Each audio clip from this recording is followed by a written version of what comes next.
The movie goes into full Scooby mode after this, with the kids inspecting the mountain where there used to be an old mine.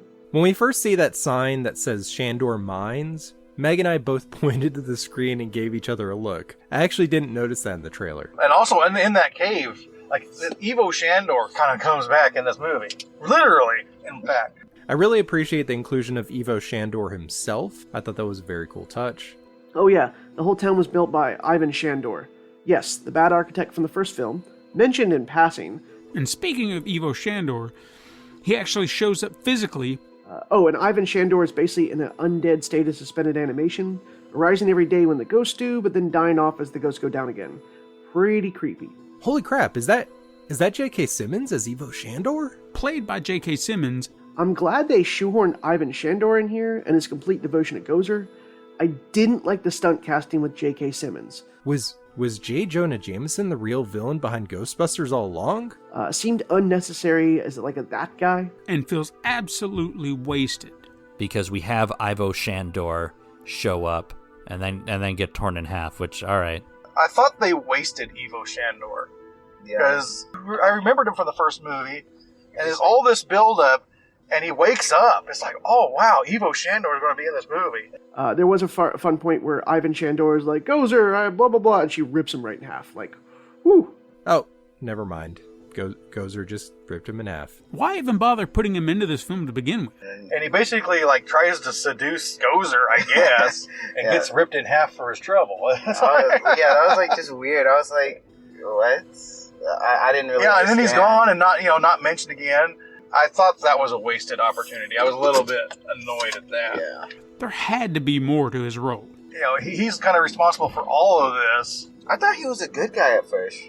No, yeah, I recognize the name because he's Evo Shandor who made the building to channel, in the first movie. Yeah. And I recognize that name. I also recognize his name as he plays heavily in the 2009 video game. As we mentioned on a review of the 2009 video game, Evo's spirit and his Gozerian cult were actually the main villains in that game. And eventually being used as the ultimate bad guy in the 2009 video game, which if you listen to our episode, was originally taken from some of the draft of the third movie. So this feels like a cool tie-in with that. Which, if you've not played it, I'm going to have to get that for you because I love that game. It's really good. It's basically Ghostbusters 3. That's cool. I'll definitely play that. I thought it was kind of cool. They did all these years. They had this temple to Gozer and everything else. It was also in his house too. That was the first thing I noticed. Yeah, and it was kind of cool how they showed off these years and what happened in these years that 18 something Krakatoa. Yeah. And then I forget what it was for 1908, but then 1940s. 1945. That's World War II. I mean, technically, they said, well, what didn't happen? So, that's kind of vague. I guess I expected them to just say the nuclear bombs went off. I don't know, whatever. It was vague, but it was a very momentous year. Mm-hmm. Then 1984, that's when the first Ghostbusters happened, the Manhattan Paranormal Crossover, or whatever he called it. And then the next one was 2021, which is when this movie takes place. The kids discover the world as ghosts pop up in cycles, one for every major event, some including in the past, the 1984, and now 2001. But Egon built a simple detector with a PK emitter and some protons packed hooked up across the streams every day. So when the ghosts come out of their hellhole, PK emitter goes off, streams get crossed, earthquakes. It's like a bad clogged toilet. Just for the nostalgia factor, what did you think of the return of Gozer? I mean, it was alright. I truly wish they hadn't reused Gozer. In terms of ghosts, we can also talk about Gozer. I really did like the change in Gozer as far as getting peeled in half. I thought that was a very cool effect, though I don't know then why that wouldn't result in Gozer immediately disappearing.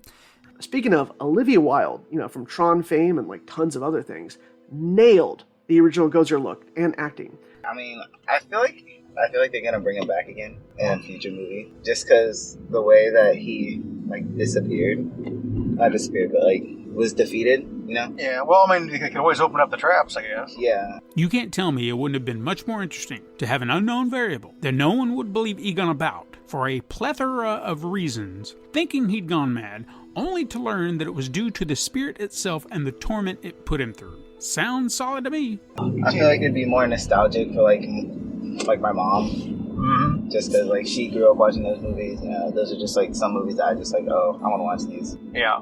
Yeah, I kind of wonder about that. Those of us that really grew up with the Ghostbusters back in the 80s, how it differs from, a younger set of eyes. Because a lot of things you grew up with aren't the same thing, and it isn't to say that you don't, because you said you enjoyed the Ghostbusters, but it wasn't really a cultural, significant part of your childhood. Yeah. I actually thought for some reason they had CGI'd it or brought the original girl back in. Crazy. It was. She's uncredited, but it was perfect. So yeah, we did have Gozer come back. She or he or it, whatever. Yeah. I never specified. Well, actually, they said it isn't really either. Yeah. But then they kept calling her she, I think. Yeah. Well, it looks very feminine. Yeah, it does. I thought they did a decent job of recreating what she looked like in the original movie. Obviously, a little bit more high definition, being 2021. 2021. Yeah. The kids hatch a plan, figure out the barn is a trap. They rescue their mom, screw the teacher, get Gozer to follow. Kind of a chase scene ensues, leading back to the farm. Finn's girlfriend, part of the plan originally, we didn't see where she was from, comes out of the house, helps trap Gozer, who is kind of strong and a god. Also, the trap doesn't go off like in the beginning. Also, how they kind of deal with Gozer was kind of interesting. They kind of caught one of the dogs. They still do this as a keeper and keymaster thing, like the first movie. Yeah, I thought she was gonna completely disappear because they said that they needed both of them for Gozer to be there. Then they caught one of the demon dogs, one of the gatekeepers, but she was still there, but she's only half there. And so I was kind of like, oh, okay. Yeah, well, I guess she didn't have her full power or whatever. Yeah. Which I think that's what they were trying to show off is what was happening at the very beginning of the movie. That's what Egon was initially did. He caught one of the dogs. Yeah. And without actually showing you what was going on, because at the very beginning of the movie they don't really hardly show the face. Yeah, I didn't even know that he caught the dog, to be honest. I didn't realize that's what he had done until the end when they recreated it. But then Ray, Venkman, and Winston show up, old as shit, but still decked out. Of course, we have the original Ghostbusters showing up near the end. I expected that. Fully expected that. Well, and we kind of knew that from the previews as well, that they were going to. Yeah. That final scene where the original Ghostbusters finally show up for one last ghost-busting mission really hit me in the feels. While it was nice seeing the original team back together again, their entrance could have been better. But we only really get the one scene, and then everybody shows up at the end, and oh, look at them, they're in costume, and ooh boy, they are old. Except Ernie Hudson. Ernie Hudson looks fantastic. Venkman, Winston, and Ray, they show up like they never left, and the fact that Egon wasn't by their side really tugged at my heartstrings. And they are themselves. They actually had more screen time than I actually thought they were going to have. I guess I just didn't really think about it too much. But yeah, Dan Aykroyd certainly showing his age, and Bill Murray, and I feel really bad saying it, the dude really didn't look like he wanted to be there. And I got it's Bill Murray, and he's really tired and clearly hates wearing the proton pack, which he says and has always said multiple times. I feel like he never really loved Ghostbusters in general. He liked the first film, didn't really want to do the sequel, didn't really want to have a whole lot to do with anything else. Everyone, this is basically the climax of the film. It's going to go as exactly as you assume it's going to go. The movie ends with Egon's ghost, though, helping Phoebe out with her proton pack. It was a little odd. They actually tried to retread some of the original lines too, Ray.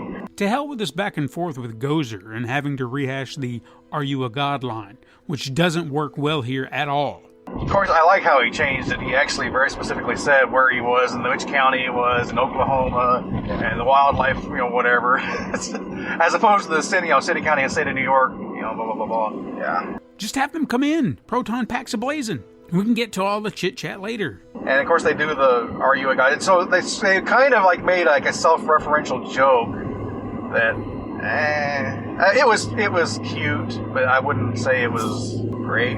Yeah. He materializes. Everyone crosses the streams. Finn powers up the trap, which apparently 400 little traps under the ground. It's like a grid of traps. And I'm also not entirely clear about the multi-trap thing where, is that ripping Gozer apart, I think? And then they're in all the traps, but then there's nowhere for those traps to go? Because we don't have a containment unit as far as we're aware on the farm, right? Capturing all of the ghost tornado around them, including Gozer and the souls of the devil dogs. It was such a great moment, and it hit me a lot harder than I was expecting, which was then, of course, amplified by what came next. And when I said the original team, I did mean Egon as well. The same way as, and here come all the spoilers, Egon at the ending. Well, I guess there is one other ghost, Egon Spengler himself. Yeah. This whole ending with the ghost of Egon coming back to help them stop Gozer one last time was absolutely brilliant. I did say before one of these episodes that Bill Murray would only do a sequel if he could die within the first 10 minutes and come back to haunt the Ghostbusters. So I'm sorry, Bill, but Harold Ramis had to fulfill that role. While I don't believe it was necessary for him to have stuck around as long as he did in a visible, ethereal form, the scene where he was assisting Phoebe was a nice touch. The old Ghostbusters get to say goodbye to Egon, and so does Callie. Like the way it was done, the way it was shot, the fact that you see the Force ghost, hand first before you see the full character. The CG in that movie, it was really good, except when it came to the ghost, the dad. Egon? Yeah, Egon. His CG was kind of weird. Well, there's a lot of these things where they're trying to make something look like somebody else. Yeah, deep fake. That other people will complain about. I never personally noticed, but that would probably why, because they made a lot of effort to make that look like Egon. I think a lot of us expected something like that to happen, but I don't know that we were expecting a full-on CG Harold Ramis. First of all, I honestly think it's the best special effect in the movie. But damn, if it didn't make me cry at the end, just appearing, it you have to see it, but it really was him in spirit and everything. It was great. The light, the ghost was sarcastic. It's a touching tribute to Harold Ramis in the best way. It's not too cheesy, it's heartfelt, it's integral to the story, and they do it in a way that's not at all disrespectful to his memory. And there were quotes from his daughter who thought it was awesome that rather than what Harold Ramis had become, which was a much larger, jollier man, that they kept this very skinny, slim, bearded Egon because that was the character, not the actor. And so she thinks that Harold Ramis would have loved that little detail. The fact that he didn't say anything as a ghost made it that much more profound. Now, he never spoke, because probably whoever that was wouldn't sound like Egon. Yeah. They did. I thought it looked like Egon, especially in the face or whatever. Mm-hmm. But that ghost does look significantly different than the other ghosts in the movie. And the mom's entire story arc was about her overcoming her relationship with her distant father and realizing that he did in fact love and care about her. But they really, especially at the end, turned this into a tribute to Harold Ramis. Now, I don't know how much Harold Ramis... I know Harold Ramis and Dan Aykroyd kind of co-created the Ghostbusters. I don't know what parts of it are his ideas and what parts of it are Dan Aykroyd. It was all so freaking moving that I'm tearing up just thinking about it. It was nice. It went on a little bit too long at the end, where this ghost of Egon Spengler is just hanging around, especially after they made the entire farm a trap and somehow he didn't get caught. Yeah, I was confused about that too. I was like, all the ghosts are getting sucked up, and then he's just standing there. So they would have to go to New York, where we find out at the end there's a containment unit, but nobody knows that. And they already know that, the traps can be a bit faulty, or just somebody at some point can open it. So that's concerning. Venkman offers Phoebe some hot cocoa, though his might have rum in it. Then they have for Harold at the very end, which I get it. I mean, I like that they did a tribute. I didn't think that tribute fit well right there. It was kind of strange. They just pan up and then it says for Harold. And if you don't know who Harold is, it's a very confusing thing. But overall, the movie actually made me laugh out loud a couple of times. The main thing, there was a scene that made me laugh out loud, and this is a very difficult thing to do. And it only happened on my first viewing, but it is when Muncher flies through the diner, and you just hear him go, blah, blah, blah, blah, blah, blah, blah. For whatever reason, that hit me just right, and I laughed out loud. And then, of course, I rolled tears at the ending, even though it was absolutely that thing, and I knew it was that thing, and I knew that it was built, the entire movie was built to lead up to that moment. That was the entire point of this film, was to bring you to that moment.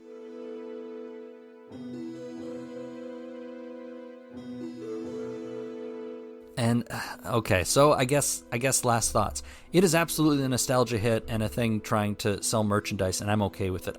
One thing that I think the original movie totally got right was the balance of horror and comedy, which I've talked about before on the previous episodes. I think it's why both Ghostbusters 2 and Answer the Call didn't quite work, because GB2 was a tonal mess, trying to appease both the adult fans of the first movie and the kids who liked the cartoon, while the 2016 movie leaned way too far into the comedy elements to the point where it felt like a spoof. But I think Afterlife really manages to find that perfect balance, and even updates the approach for a modern audience. I thought it was a very solid re-entry. Going back to that New York Times article that said it was just a cash grab and a nostalgia thing, it also said it was effortlessly watchable. And I think that was the point. I don't think this was meant to be a great think piece. I don't think it was meant to be a laugh out loud, rolling on the floor comedy that I think the 2018 was the 2016 one was hoping it was going to be. I think this was meant to be a much smaller story, and this is like, if you had the chance, this felt like a good fan film. You know, it felt like a really solidly directed, solidly written, like if you were going to tell a small story and you live in Oklahoma and you want to make a Ghostbusters film and you want to put your kid in it or something, like what would that story be? And I think that's what this was. Like, this feels like a really good modern sequel to an 80s comedy, because we keep getting those. You'll realize. Remember Coming to America, where it's like, oh, they're doing the same stuff from the first film, but they're older now. Is this what we want? And I think Ghostbusters looked at that and say, I don't know if we do. Like, I don't know. It very much could have been a film about the original Ghostbusters having to come back for one last go, and I think that would have been a great film too. It could have been the Rocky Balboa of the films. Instead, it was more like The Creed, where we're looking more at sort of the next generation, and the original show up. They just weren't there that much. And I think that's okay, because then you can rely on the strength of the actors that you have. They really went for more of a Stranger Things vibe, going so far as to include one of the Stranger Things kids, which I thought was a really smart move, especially since Stranger Things really heavily built off the nostalgia of, 80s movies like Ghostbusters. I thought setting this one outside of New York was brilliant for a number of reasons. In the 80s, cities were kind of terrifying, but since then a lot of urban areas have been cleaned up significantly, but now rural areas, the creepy old backwoods small towns, are what's scary. And it's interesting because here in the States at least, whereas for much of the 20th century, Americans were moving for jobs in the big cities, we're kind of seeing an opposite shift now, with so many people moving away from populated areas to the suburbs or smaller towns, especially with our current economic issues and, late stage capitalism. In fact, that's almost a theme in the movie, which I thought was pretty incredible. I felt like there were times when the movie really slows down, while at the same time it felt like they were trying to speed things up by cutting it tighter when it was slower. To me, this movie is about how we need to come to terms with the past in order to move forward. It doesn't mean forgetting what came before, but using our knowledge from what may not have worked out to build a better future. I want to talk about the film's music because I feel it personifies some of this film's problems for me. All right, I know I'm going on way too long, and I'm making you edit this, and I apologize. There is one more thing I have to say before I go, and that is the music. Rob Simonson's score is a nice blend of original music and cues from Elmer Bernstein's original score. Using some familiar cues here and there to enhance a scene can make it or break it, depending on how it's used. In my opinion, subtlety is best because you don't initially realize how the music is affecting you. God bless the composer of this film, especially when things were slow in this movie. One of my favorite uses of this trickery, if you want to call it that, is in Halloween 20 Years Later. One particular scene, John Ottman gently inserts a few bars from the Psycho theme when Janet Leigh is on screen. It's not necessarily obvious unless you know the theme quite well, and it's a nice little nod. Here, the music bounces from an original score to hinging on Bernstein, and this wouldn't be a bad thing if it were merely accenting more of the Gozer material. That's something we're familiar with, and it already has music cues. The fact that it sounded like I was hearing Elmer Bernstein's score from the first Ghostbusters throughout absolutely kept me in that nostalgic headspace. Yet the need for nostalgic elements was so overpowering that it dampened what could have been something even better. Hence my issue with this movie. And I absolutely loved the score to this film. There's not much new stuff in this film. It's basically a rehash of continuing and closing out the original story from the from the sequels. It certainly felt like there was a lot more of this film packed into the space that we had. Like, it was cut very, very tight. Like, we jumped to a scene and we're like, welcome to Rust City. This is where they, made the selenium for refine the selenium. Oh, okay. And then boom, and then Ghost and, I liked Muncher. I'm glad we didn't get Puppy Dog Slimer from the cartoons or something. The rest of the ghosts were fine. We did basically get the old taxi driver, old ghosts. One was in the diner, but nothing over the top. It was really about the story of the kids. But, I mean, as far as what I thought, I did like this movie. I think they really used nostalgia as a little bit too much of a crutch. Yeah. And some things really went on a little bit too long, especially at the end when they're like doing this goodbye with Egon's ghost. Yeah. The movie worked best for me when it was acting like a continuation and not a remake. But there were also a lot of moments in this movie that were clearly built like an Avengers film. Like, I feel like this movie learned a lot from the Avengers movies and a lot of other films that work on nostalgia, where they pause and they're giving you a moment to absorb what's happening, maybe longer than they would if it wasn't an American film, for American audience to really grasp or cheer or clap, or just to heighten that tension. Like that first time Phoebe flicks on that proton pack and then everything goes silent, including the sound from the pack itself before she hits that emitter button and launches the proton stream for the very first time. Like, they're clearly trying to make that a huge thing for us. Like, I wasn't really super invested in the mom not being... I understood her not being, close to her father and why she was...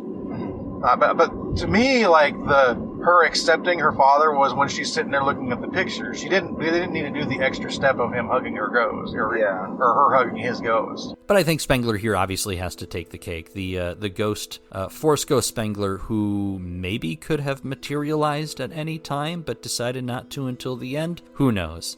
It was a very Harry Potter moment, where the wands connect and all the people Voldemort killed, including Harry's parents, pop out and then help him stand next to him and that sort of thing. It felt very much like that, and you kind of felt it coming, but that's okay. I think anything McKenna Grace, as Phoebe said, was great in this role, and anything they had her do comedically worked. She was a good deadpan. She was the straight man, but I don't know, everything she said just worked. Phoebe's self-discovery was the linchpin of the story. Podcast was meh, whatever. I think that kid was a little precocious. I think Paul Rudd was fine, but wasted in performance. I think it was a good cast to match with the mom. I don't think there was any point to him otherwise. Finn Wolfhard was good. He was basically playing second fiddle, less so than a Stranger Things character, but I mean, he had something to do. I did like the cameos by all the old cast, and they weren't just jokey, like in the 2016 adaptation. They did something. When she called Ray and he said, Egon Spengler can rot in hell, that was a huge shocker. And I'm wondering if that was the best way for that to be delivered. I mean, I guess if we're focusing more on Phoebe and sort of these future Ghostbusters... When you learn the truth of what's happened over the past 30 years, it adds to the mythos in the right way. Also kind of, telling in terms of this film is that it was Ivan Reitman, director Jason Reitman's father and the director of the original two Ghostbusters films, was the one who was the stand-in for Egon. And I think a lot of that is telling partially because this is in many ways the story of Jason Reitman. And, I saw a review that was just angry, talking about how Jason Reitman said, this film was sort of his way of dealing with his own childhood abandonment issues. And the reviewer was like, how can you have abandonment issues if you're standing next to your dad and working with him?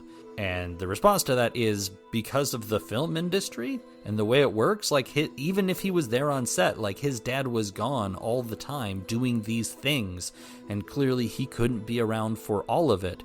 And so he felt a little abandoned by, his father spending all of his time working and directing films, especially this giant film Ghostbusters that exploded everywhere. And so him using his father as Egon and dealing with this issue of parentage in this film was sort of his way of being like Egon was gone because he cared about this thing and decided this thing was more important than his family, and the reality was, no, it's because everything was more important than his own happiness.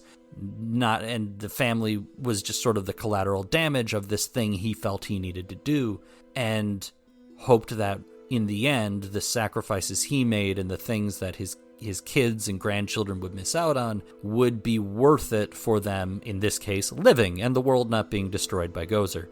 And so that was kind of the message that Jason was sort of trying to tell himself through discovering Ghostbusters himself by writing this film and directing this film. He was trying to reach back and realize, his father's motivations for what he was doing, trying to understand why his dad wasn't around so much by getting involved in this giant franchise. And I think that's an important thing to realize about this movie is it's not just a popcorn flick, though it's very much that, with a lot of things that, just don't make sense or are extremely convenient. But it's also a story about a boy and his father, or in this case, a girl and her grandfather, or a woman and her father. Jason Reitman loved the series his dad made, and it shows.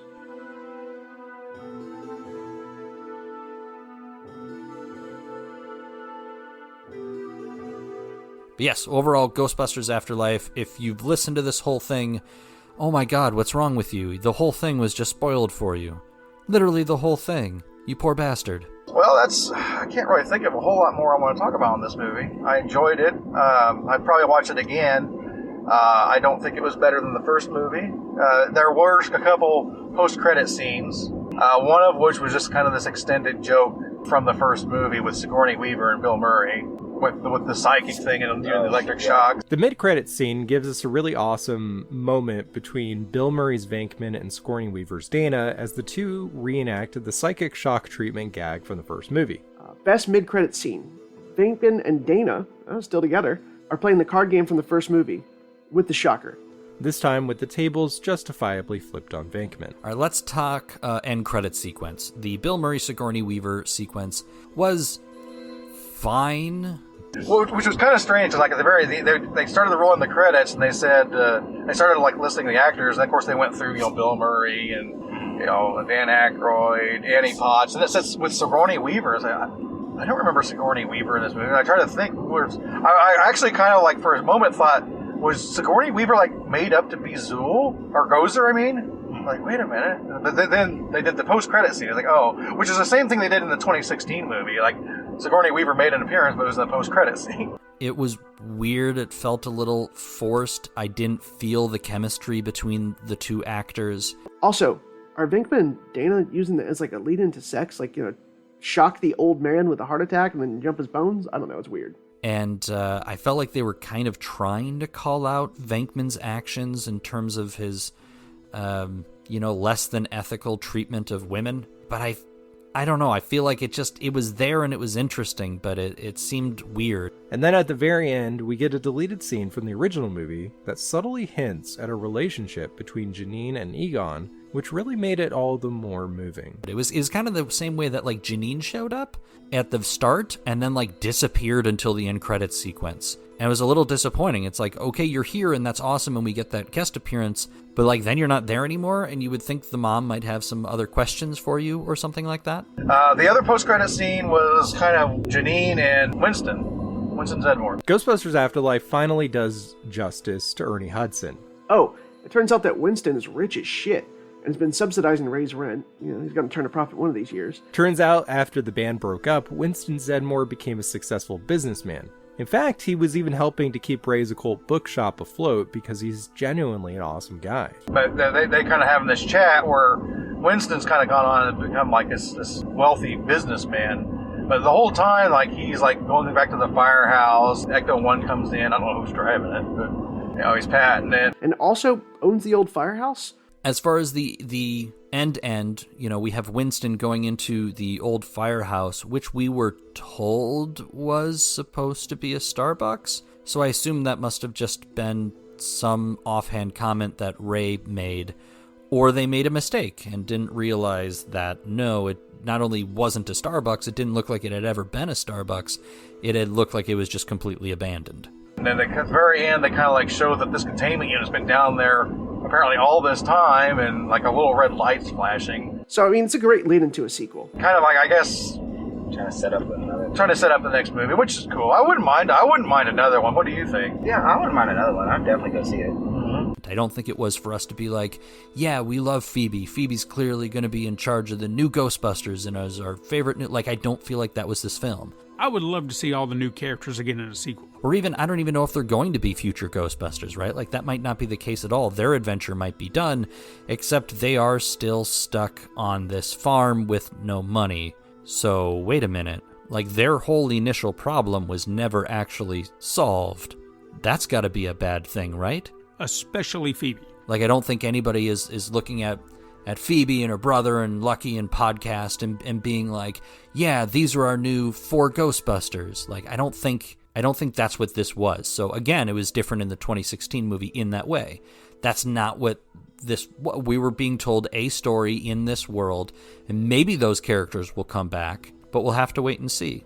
I want to see her grow into her grandfather's role and continue his work. So are we looking forward to more Ghostbusters? I am. I'm excited. It was like Jason Reitman was saying, I hope we left the door open for more people to tell stories in this world. I just kind of like, after all these years now. They're just now noticing, hey, whatever happened to the containment unit? Yeah. Which actually was something I was wondering about during the movie. It's like, they're catching these ghosts. It's like, are they going to contain these somehow? Yeah, like, where are they going to put all these boxes full of ghosts? Yeah, they got a lot of them now. I would love to see some of the characters from the comic books from Extreme Ghostbusters showing up. But then again, I guess the Ghostbusters did come back. I guess it can be assumed they took care of it somehow. Yeah. They did kind of come back and like, we're Ghostbusters again and we're back. And, well, except we're not back, but we are. I'm anxious to see how the sequels flesh out anything that happens. I think they will. But give us the goth girl from Extreme Ghostbusters as Ray's assistant at Ray's Occult Books, just like in the comic book. You know, give us some of that. Give us the Rookie. Give us the Chicago team like we got in the comics. You know, give us some of that. I feel like that could be a whole lot of fun for us to enjoy, to play around with. Show us, for God's sake, let Janine hold a Neutrona wand. Like, I want to see Janine suit up. So partner her again with Winston going forward in the next one. I really hope that this is setting Ernie Hudson up as the Nick Fury-style mentor to this new generation of Ghostbusters. But I do love the idea of Winston serving as sort of the new Egon from the Extreme Ghostbusters cartoon, where he's the one that's going to train the next generation. I think Ernie Hudson is a fantastic actor who, as we keep saying on these podcasts, got so shorted by this series, which served to like define his career while also not giving him nearly enough space to grow and to act. I think Winston, the character Winston Zedmore, could play like the Godfather character to stuff. And give us like a weird not out of touch, but give us sort of a weird film of Winston looking to train new Ghostbusters in New York with Janine. I think that could be a whole lot of fun. And again, that's kind of what I want out of these Ghostbusters films. I don't really want a retread of the originals. Like, I want them to play in the world they have built, which, again, the thing we need to keep in mind, has very inconsistent rules and weird things happen for no reason. Do you remember the painting at the end of Ghostbusters 2? Hopefully we'll finally get that Ghostbusters International franchise that I've always dreamed of. But if this franchise wants to continue, it has to let go of the past and start embracing new ideas. That's at least some credit I can give to the 2016 remake over this one. At least it had an original villain. I don't know. It would be interesting to see how they did. I was kind of expecting this to be more of a passing of the torch. Mm-hmm. And yeah, because I honestly thought Paul Rudd would have been in the movie a lot more. Mm-hmm. Well, I even the kids, I thought this would be like, they become the Ghostbusters, and it really isn't. Like, the way it's all like played out, it's almost like they wouldn't even be in another movie other than as like a cameo. Yeah, so I didn't feel like I was seeing Peter Venkman return to the screen so much as I was seeing Bill Murray there because he was asked to and decided it was something the fans would really like, and so he was doing it for other people. But it was still kind of the same sad Bill Murray we tend to get, which doesn't really jive with who Venkman was at that point, right? We were told he returned to academia, he was a teacher, he apparently married Sigourney Weaver, we think. I mean, he's married, and he's with Sigourney Weaver at the end, so maybe he finally marries Dana Barrett, who knows? But it didn't feel like it. Like, the dialogue seemed like maybe it was supposed to be Venkman-ish. I think Ray might show up again, but Aykroyd's probably fading out. Bill Murray's over this shit. He's done. But yeah, and then they have the behind-the-scenes photo, and the dude just, it does not look like he wanted to be there. So I'm sorry, Bill Murray. I'm sorry we dragged you back into this. Thank you, I guess, for doing it for the fans. Now, I feel like I've done nothing but tear this movie down, and I don't want to sound like I hated it. I didn't. I honestly wanted a second viewing before this pod to ensure my feelings were valid. There were several solid moments in this flick that worked for me. I just wish there would have been more. The chase around Somerville was probably the biggest highlight for me, all because it was attempting something new with things we'd already seen. Never once had we seen ghost busting from Ecto 1, nor had we seen a trap on wheels. Yeah, I think this movie was a good movie and a good closeout to the series. If they don't make any more, this was better than 2016's adaptation, and it was a continuation that we didn't get with the 2009 video game adaptation.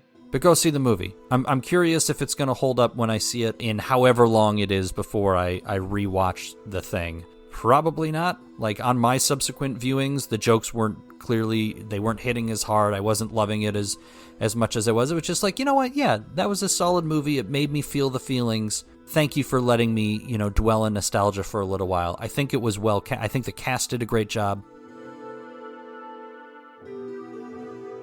But is there anything else you can think of you want to share? No, I just watch it again with my family. Yeah, it's easily watchable again. It's a fun movie. Now, I was kind of hoping for a Rick Moranis cameo and maybe some nods to the video game, but all in all, this was a perfect sequel. I think there is a little bit of slowness at the very start, especially and this is another thing I thought they dwelled a little bit too much on, is like her discovering that Egon is her grandfather. They tried to play this off as like a mystery for like almost the first half of the movie, whereas as an audience member, you get it very early. Like, you already know, so it's just like... Well, you already know, and plus it's like, even when like she's starting to learn who it is, like, it's very obvious that this is who this is. It kind of felt like a fresh start in the same way the 2019 Halloween sequel was just a sequel to the first movie, wasn't bogged down by too much continuity. So it's good to see the game's canon isn't in this one, and then Vinkman and Dana actually settled down.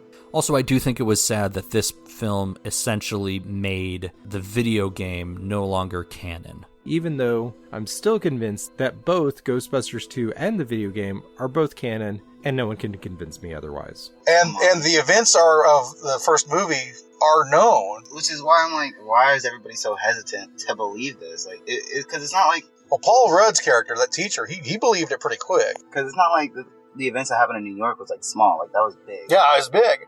And also, I saw an article that said that the events of Ghostbusters 2 are considered canon as well. While the original Ghostbusters movie from 1984 managed to capture lightning in a bottle, I think Ghostbusters Afterlife managed to harness that same lightning to resurrect the franchise. And that's it. That is my review of Ghostbusters Afterlife. Thank you all for coming on this journey with us. But, yeah, I can't think of anything else to share as well. So, this being the final entry, we've done first Ghostbusters, Ghostbusters 2, 2016, the animated series, and the video game. So, this being Afterlife, I guess quest complete. I want to thank everybody over there at the We Can Make This Work Probably Podcast Network for this amazing show. I've been honored to be a part of it for the last 3 film franchise entries, I think it has been, and I've had a lot of fun doing it.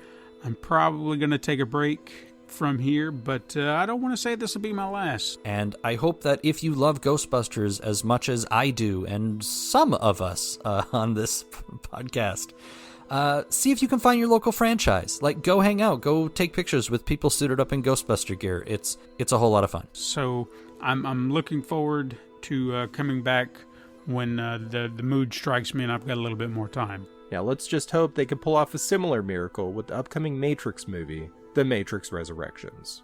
But in any case, I look forward to hearing the next entries, the Matrix entries. But I look forward to keeping up with the show and all you wonderful podcasters out there. I hope that more podcasters will join the fray and throw in their 2 cents about whatever movies we're talking about. So, until we roll on into the next quest, be safe. Bye-bye. So, good luck to you all, and I'll see you in the future.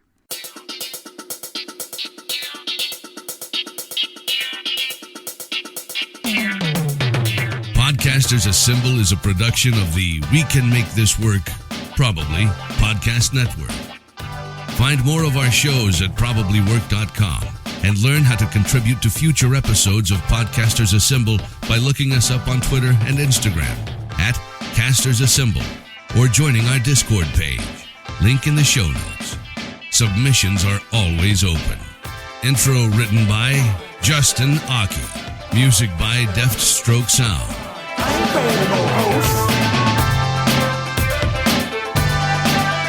Voiceover by a guy in a basement with 3 daughters who's just glad he's not on food stamps. This episode was edited by Eric Slater. Thank you to everyone who was able to contribute to this episode. Be sure to check out the show notes for links to where you can find them all online. Thank you.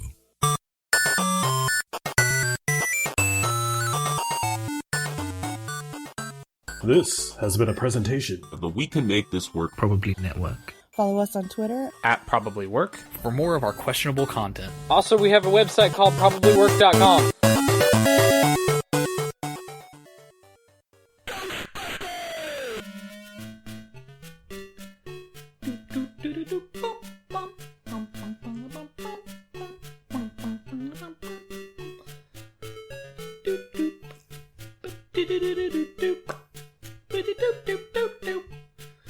Ghostbusters with something strange in a neighborhood.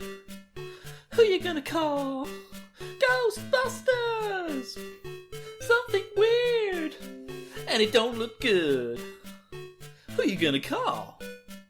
Ghostbusters! Wait, how old would Oscar be now? 32? 33? Shit. That's, I guess it's just whatever. Just finish this turn or get on the interstate. In terms of favorite ghosts, we don't get a ton of choices here. Ghost? In terms of favorite ghosts, we... Oh my god, dogs. In terms of favorite ghosts, we don't get a ton of choices here. Yeah, whenever his sister... I can't remember what that scene was about. Well, that's because you went to the restroom kind of around that time. And the best part is, that's not even all the Ghostbusters in Minnesota. Like, nobody realizes how many Ghostbusters are actually there in their immediate area, because so many of them, unlike all of these other fandoms and cosplayers, so many people that put together proton packs or Ghostbuster costumes don't know about the larger community out there or aren't a part of the normal geek culture. They look at conventions and stuff and think it's all anime. It doesn't click with them that Ghostbusters is absolutely a part of that. Who you gonna call? Ghostbusters! If you're all alone, pick up the phone and call Ghostbusters! So when I say that we had 30 people, that doesn't include some of the members of the other Ghostbuster franchises here in Minnesota. Because we are the North Star Ghostbusters, and then we have members from a group called Ecto MX5. Yeah, let's just hope they can pull off a similar miracle with the upcoming Matrix movie, The Matrix Resurrections. Who you gonna call? Ghostbusters! If you have a dose of a freaky ghost, baby, you'd better call Ghostbusters!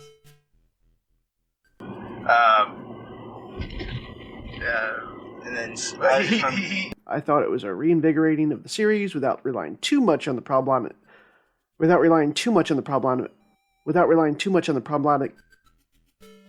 Busting makes me feel good. Hey, do you think it was coming, did you? I ain't afraid no ghost. But man, there's the Minnesota Ghostbusters, Twin Cities Ghostbusters, Ghostbusters North up by the Duluth area, the River City Ghostbusters that are further south from us. And those people were all either not participating or doing their own events in their own areas of the state. So that 30 was just the people that happened to be in our group. And it was an absolute blast. You can go and find us on Facebook and see some really cool pictures. The other post-credit scene was kind of Janine and Eddie Hudson. Why can't I remember his character's name? Winston Zedmore. Give us the. See, I'm always blanking on names when I don't look them up ahead of time. There is no mom, only Zool. Podcasters, assemble. Come on, let's run some red lights. Bustin' makes me feel good.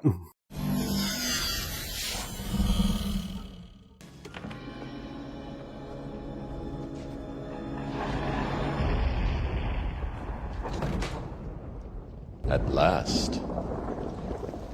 Welcome, Neo. I am Morpheus. Let me tell you why you're here. The Matrix. Do you want to know what it is?